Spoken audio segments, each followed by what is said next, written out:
তরুণানীর ত্যাগে এসেছে এই স্বাধীনতা। শ্রী অরবিন্দ ঘোষ ছিলেন এমনই এক প্রণম্য ব্যক্তিত্ব। বাংলার জাতীয়তাবাদের চরমপন্থী ভাবধারার মন্ত্রগুরু ছিলেন অগ্নিপুরুষ শ্রী অরবিন্দ ঘোষ। ভারতের স্বাধীনতা দিবস অর্থাৎ 15ই আগস্টে 1872 সালে তার জন্ম।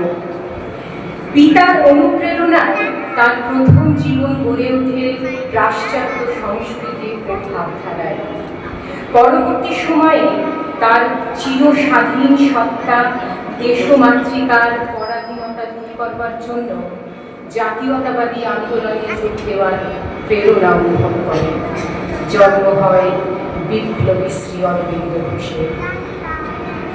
বিশ্বকবি রবীন্দ্রনাথ 1928 সালে তার সঙ্গে সাক্ষাতের পর প্রবাসী পত্রিকায় লিখেছিলেন, অনেক দিন মনে ছিল অরবিন্দ ঘোষকে দেখব, সেই আকাঙ্ক্ষা পূর্ণ হল।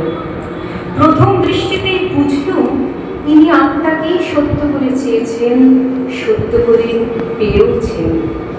তিনি লেখেন, আজও তাকে মনে মনে বলে এলুম, অরবিন্দ রবীন্দ্রের লহ নমস্কার।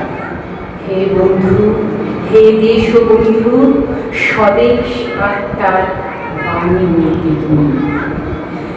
জীবনের বিভিন্ন পর্যায়ে অসামান্য প্রতিভার অধিকারী, আত্মচেতনার আলোয় দীপ্ত এই সকল যুব মানবের স্মরণে হয়তো কবিগুরু রচনা করেছেন তার এই বন্দনা গান।